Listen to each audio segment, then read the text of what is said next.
Assalamualaikum warahmatullahi wabarakatuh. Saya Anissa Nur Fitriana dengan NIM 230306068. Saya merupakan mahasiswi peternakan Fakultas Pertanian Universitas Sumatera Utara. Pada kesempatan kali ini saya akan menjelaskan mengenai organ reproduksi jantan dan betina pada ternak unggas, dan saya akan menjelaskan proses pembentukan telur dari awal hingga telur dikeluarkan untuk memenuhi tugas mata kuliah produksi ternak unggas yang diampu oleh Ibu Insinyur Tati Fidianasari SPT MPIPM. Nah, yang pertama saya akan menggambarkan dan menjelaskan fungsi dari organ reproduksi jantan.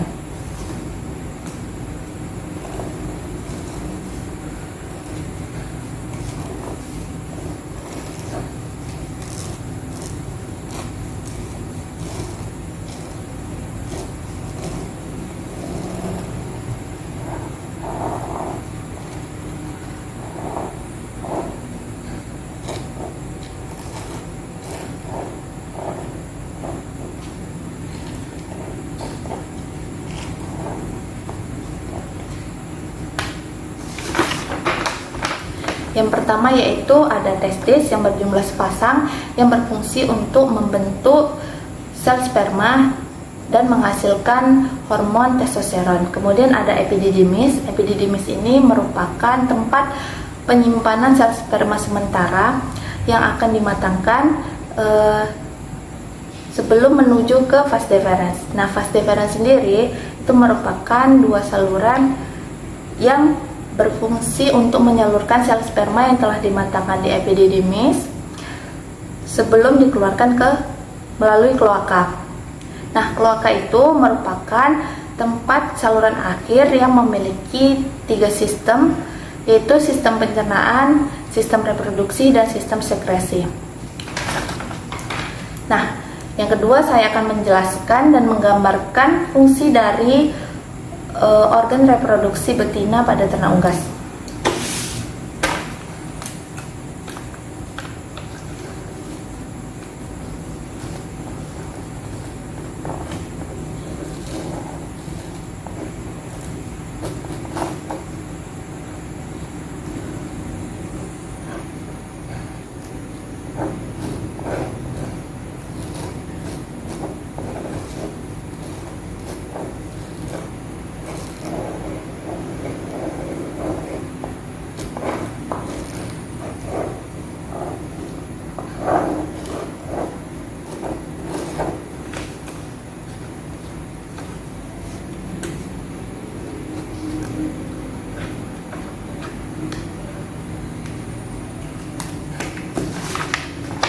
Nah, organ reproduksi ternak unggas betina ini terdiri dari dua organ, yaitu ovarium yang berbentuk seperti anggur yang berfungsi untuk membentuk sel telur atau ovum dan menghasilkan hormon estrogen dan progesteron.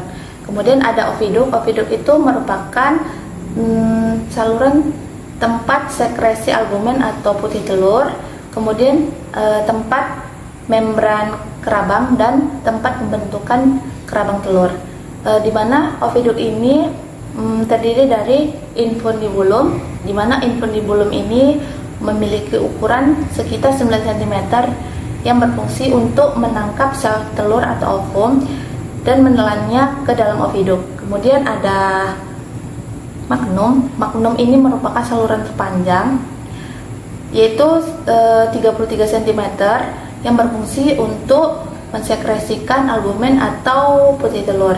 Kemudian ada isthmus. Isthmus ini memiliki panjang 10 cm yang berfungsi untuk mensekresikan membran sel.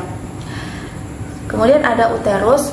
Uterus ini memiliki panjang yaitu 10-12 cm, di mana di uterus inilah terjadinya pembentukan kerabang telur.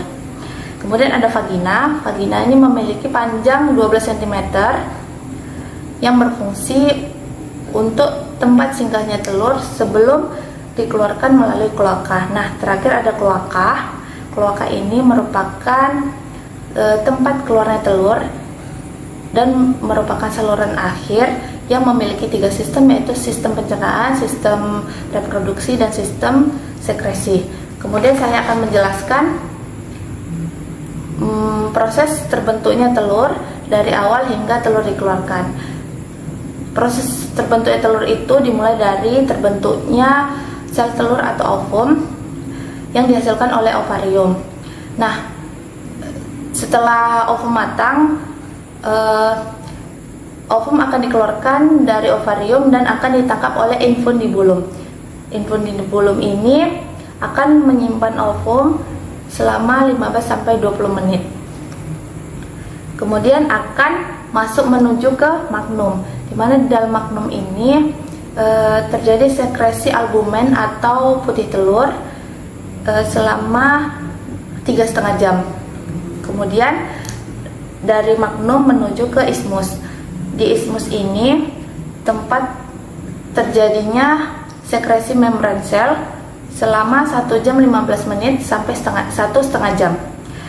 Setelah membran sel terbentuk, kemudian akan masuk ke dalam uterus, di mana dalam uterus ini akan terjadinya proses pembentukan kerabang telur, membutuhkan waktu 18-21 jam.